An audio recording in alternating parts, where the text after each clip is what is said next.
Sir ఉద్యమకారులు కూడా పార్టీలుగా విడిపోయిండ్రు అని నేనంట.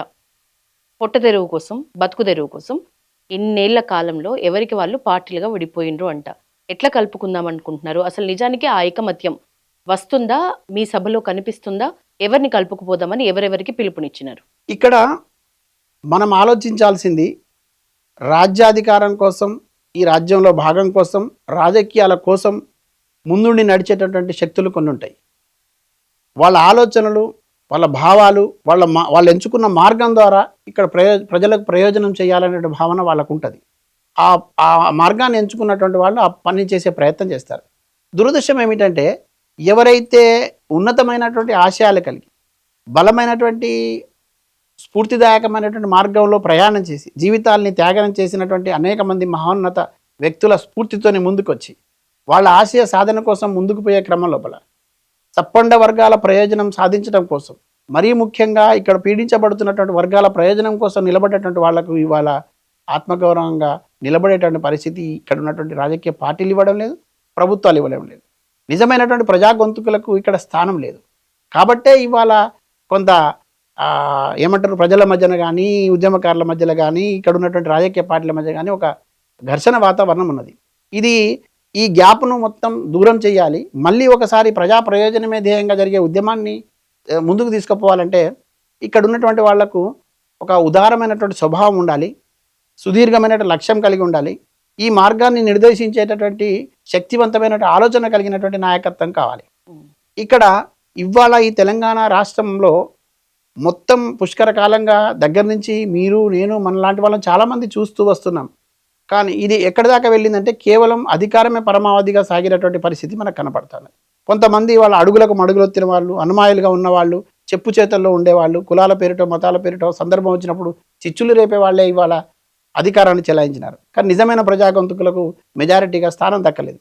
నేను బలమైనటువంటి విశ్వాసం ఎందుకు వ్యక్తం చేస్తున్నానంటే సుదీర్ఘకాలంగా నేను కవితక్కను అనుసరిస్తూ వస్తున్నా, గమనిస్తూ వస్తున్నా, ఆమె ఆలోచనలకు అనుగుణంగా ముందుకు పోయేటప్పుడు ఆమె తీసుకునే నిర్ణయాలు కూడా చూస్తూ వస్తున్నా. ఇది ఒక ప్రత్యేక సందర్భం. ఇది మరో పోరాటానికి సిద్ధమవుతున్నటువంటి సందర్భం. ఎప్పుడు ప్రజల వైపు నిలబడి ఆలోచించే మనలాంటి వాళ్ళు, ప్రజల గొంతుకగా ఉన్నటువంటి మనలాంటి అనేక మంది శక్తులు ఇవాళ కవితక్క వెంట నడవడానికి సిద్ధపడతా ఉన్నాయి. ఎందుకు అనంటే ఒక విశ్వాసం, ఒక నమ్మకం, ఒక ధైర్యం. ఒక నిర్ణయం తీసుకుంటే ఎంత కష్టం వచ్చినా వెనకడుగు వేయకుండా ముందుకు సాగుద్ది కవితక్క అనేటువంటి ఒక భరోసా ఇవాళ ఈ తెలంగాణ ప్రజల్లో ఉన్నది. ఉద్యమకారుల్లో కూడా ఈ సందర్భంగా చెప్తా ఉన్నా నేను, మొత్తంగా ఒక 12 నుంచి 14 సంఘాలు తెలంగాణ ఉద్యమకారులకు సంబంధించిన సంఘాలు ఇక్కడ ఏర్పడినాయి. ఇప్పుడు ప్రస్తుతం ఈ 10 ఏళ్లలో మాకు అన్యాయం జరిగింది, ఈ రేవంత్ రెడ్డి సర్కార్ ఇచ్చినటువంటి వాగ్దానాలు నెరవేర్చలేదనేటువంటి ఆందోళనతో నిరసన తెలియజేయడం కోసం ఏర్పాటు చేశారు. ఇవాళ వాళ్ళందరూ వివిధ రూపాల్లో వివిధ రకాలుగా సందర్భాలు వచ్చినప్పుడల్లా వాళ్ళు వేరు వేరు వేదికల ద్వారా పనిచేస్తూ ఉన్నారు. కానీ ఒక గొప్ప విషయం ఏంటంటే ఇవాళ కవితక్క దగ్గర, జాగృతి దగ్గర 12 ఉద్యమకారుల సంఘాలు కలిసి పనిచేయడానికి సిద్ధమై వచ్చినాయి. మరి టీఆర్ఎస్ పార్టీ ఇవాళ మేమే తెలంగాణ తెచ్చినాం, తెలంగాణకు మేమే ఐకాన్ అని చెప్తున్నప్పుడు మరి వీళ్ళ విశ్వాసాన్ని చూరగొనాలి కదా ఆ పార్టీ. బీఆర్ఎస్ పార్టీ ఉద్యమకారుల విశ్వాసాన్ని చూరగొనలేదు, వాళ్ళని విస్మరించింది. కాబట్టే ఇవాళ ఉద్యమ సంఘాలు పుట్టుకొచ్చినాయి. తర్వాత 3 ఏళ్ల పాటు ఇప్పుడు కూడా నిరీక్షించినటువంటి వాళ్ళు వాళ్ళ విశ్వాసం కూడా పొందలేకపోయినారు. వీళ్ళ కనీసం వాళ్ళు చేస్తారనే నమ్మకాన్ని కూడా వీళ్ళు కోల్పోయినారు. కాబట్టి ఇవాళ ఈ సంఘాలన్నీ కూడా ఐక్యమై జాగృతితో కలిసి మన ఆత్మగౌరవాన్ని నిలబెట్టుకుందాం, అమరుల ఆకాంక్షలు నెరవేర్చుకుందాం, ఉద్యమకారుల ఆకాంక్షలు నెరవేర్చుకుందాం, మీ నాయకత్వంలో మేము పనిచేస్తాం కవితక్క అని ఇవాళ వచ్చిన సందర్భంగా వాళ్ళందరితో కలిసి జాగృతి ఈ గొప్ప కార్యక్రమాన్ని చేయబోతా ఉన్నది. సార్ సమస్యలే ఎజెండాగా కవితక్క సాగుతున్నారు. మొదటి నుంచి కూడా కేవలం ప్రజా సమస్యలే తన ఎజెండా. అంతే స్థాయిలో తనకి ఆదరణ కూడా దక్కుతోంది. కానీ ఇదే స్థాయిలో ఒక్క కార్నర్లో ఇది డిస్కసెస్ జరుగుతూ ఉంటుంది రాష్ట్రంలో. ఇంకొక వైపు తండ్రిని ఏ మాత్రం ధిక్కరించదు, తండ్రి మీద ప్రేమ తగ్గదు, తండ్రి మీద విమర్శించిన దాఖలాలు లేవు. కానీ తండ్రి పెట్టిన పార్టీ గురించి మాత్రం నిత్యం విమర్శలు ఉంటూనే ఉంటాయి. ఈ ద్వంద్వ వైఖరిని ప్రజలు అర్థం చేసుకోలేకపోతున్నారు. మీరు చెప్పండి. మీరు ద్వంద్వ వైఖరి అంటున్నారు, నేను నిఖార్సైనటువంటి వైఖరి అని నేను అంటున్నా. ఆమె నిబద్ధత కలిగినటువంటి నాయకురాలు కవితక్కని నేను చెప్పదలుచుకున్నాను. ఎందుకు ఈ మాట చెప్తున్నా అంటే ఒక రక్త సంబంధం ఉన్నప్పటికి కూడా, కుటుంబంలో బలమైనటువంటి బంధాలు ఉన్నప్పటికి కూడా వాటిని అన్నిటిని తెంచుకోవడానికి ఒక ఆడబిడ్డ సిద్ధపడిందంటే మీరు అర్థం చేసుకోండి. ఇవాళ కవితక్క ఈ బంధాలను తెంచుకొని ఈ ఉద్యమ సందర్భంలో ఏర్పడినటువంటి తెలంగాణ పేగుబంధంతో ముడిపడి ఇవాళ ఉద్యమించడానికి సన్నద్ధమవుతోంది. ఇక్కడ కవితక్కకు ద్వంద్వ వైఖరి లేదు, వెరీ క్లియర్. ఒకటే ఒక వైఖరి ఉంది.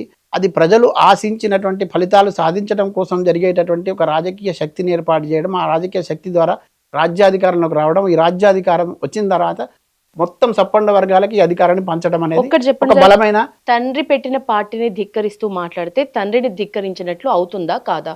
తండ్రే కాదండి, మనం కొన్ని సందర్భాల్లో మీకు గతంలో కూడా చెప్పిన, మళ్ళీ చెప్తున్నా, ఎవడబ్బ సొమ్మని కులుకుతూ తిరిగేవు రామచంద్ర అని పాట ఎవరు రామదాస్ పాడతాడు. ఆయనను ధిక్కరించినట్ట, ఆయనను అవమానించినట్ట.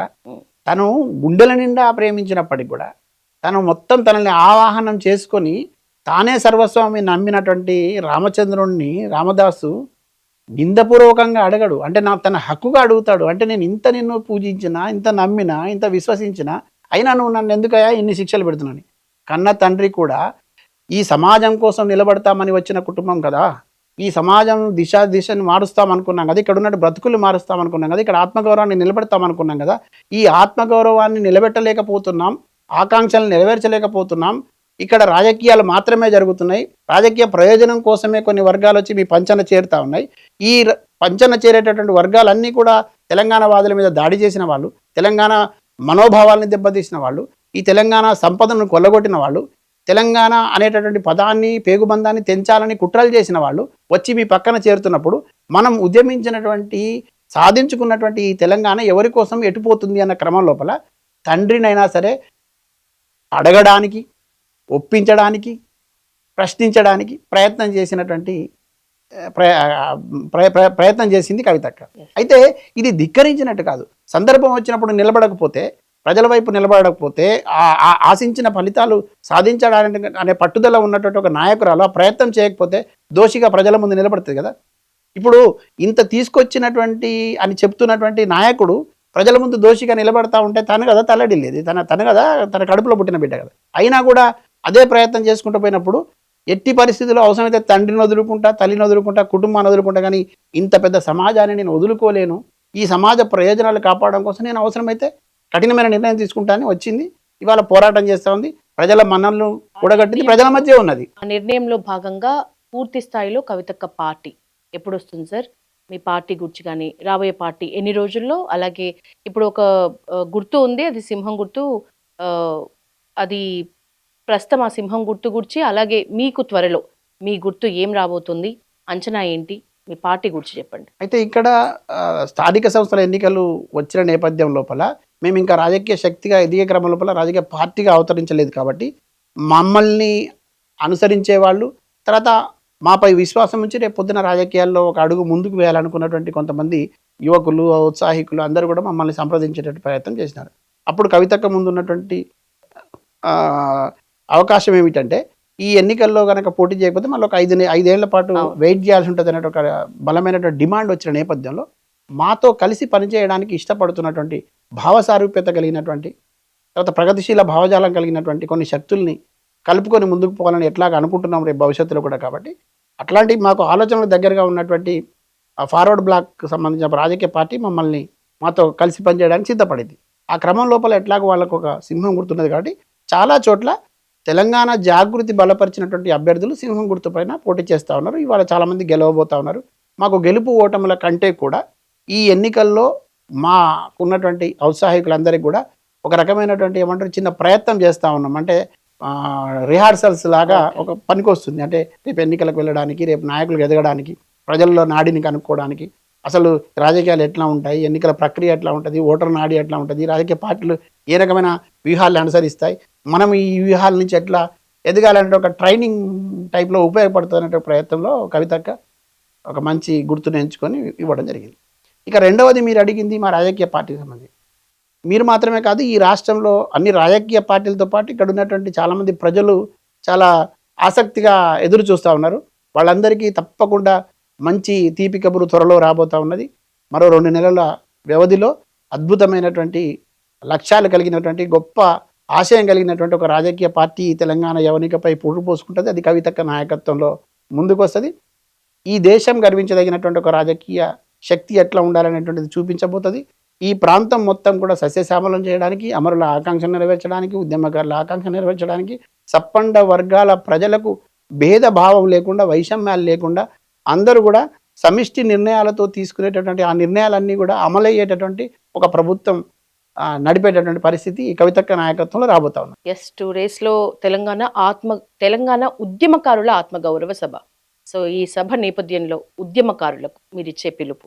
తెలంగాణ రాష్ట్రం నీళ్లు నిధులు నియామకాలతో పాటు బలమైనటువంటి ఆకాంక్ష ఆత్మగౌరవాన్ని నిలబెట్టుకోవాలని, పరాయి పాలన పోవాలని, ఈ పీడన విముక్తి కావాలని, స్వయం పాలన రావాలని, స్వయం శక్తితో ఎదగాలని, తర్వాత ఇక్కడ ఉన్నటువంటి వనరులను సంపదలను మనం సంరక్షించుకోవాలని, ఈ మన సంపదను మన బిడ్డల కోసం ఉపయోగించుకోవాలని ఏదైతే బలంగా కలలు కన్నామో ఆ కలలు నెరవేర్చడంలో మనం నమ్మినటువంటి ఉద్యమ శక్తులు కానీ పార్టీలు కానీ సఫలం కాలేదు. కాబట్టి ఇవాళ ఒక బలమైనటువంటి విశ్వాసంతో, ఉన్నతమైనటువంటి ఆశయంతో కవితక్క నేతృత్వంలో ఒక రాజకీయ శక్తి రాబోతున్న సందర్భం లోపల ఇవాళ తెలంగాణ జాగృతి మొత్తం ఉద్యమకారుల సమన్వయంతో నిర్వహించేటటువంటి ఈ ఉద్యమకారుల ఆత్మగౌరవ సభ ఒక గొప్ప సందేశం ఇవ్వబోతా ఉంది. మొత్తం ఈ రాష్ట్ర ప్రజలకు కూడా ఒక పోరు సందేశాన్ని ఇవ్వడానికి సిద్ధపడతా ఉన్నది. ఈ నేపథ్యంలో రాజకీయాల జోలికి వెళ్లకుండా, సిద్ధాంతాల జోలికి వెళ్లకుండా, కేవలం మన ఆత్మగౌరవంతో పాటు రేపటి మన బిడ్డల భవిష్యత్తును దృష్టిలో ఉంచుకొని కవితక్క నేతృత్వంలో నిర్వహించబడేటటువంటి ఈ సభ ద్వారా మొత్తం సప్పండ వర్గాల గొంతుకగా కవితక్క నిలబడబోతున్న ఈ సందర్భం లోపల బలమైనటువంటి విశ్వాసాన్ని ప్రకటించి అనవసరమైనటువంటి రాద్ధాంతాల జోలికి వెళ్లకుండా, ఇప్పటి వరకు పుష్కర కాలంగా ఎదుర్కొన్నటువంటి అనేక అవమానాలను చూసిన వాళ్ళుగా ఇకపై సగర్వంగా తలెత్తుకొని నిలబడేటట్టుగా, తర్వాత ఇప్పుడున్నటువంటి పరిస్థితి నుంచి మెరుగ్గా ముందుకు పోవడం కోసం సాగబోయేటటువంటి ఒక మహత్తర ఉద్యమంలో భాగస్వాములు కావడానికి మొత్తం ఉద్యమకారుల కుటుంబాలను మేము ఆహ్వానిస్తాం. Thank you sir. ఆ సభ పూర్తి స్థాయిలో సక్సెస్ అవ్వాలి. మీరు కోరుకున్నంతలో మీరు ఎవరినైతే పిలుపునిచ్చారో వాళ్ళందరూ కూడా ఏకం కావాలని మా పల్లవి టీవీ కూడా మనస్ఫూర్తిగా కోరుకుంటుంది. మీ టైం ఇచ్చినందుకు thank you sir. Thank you.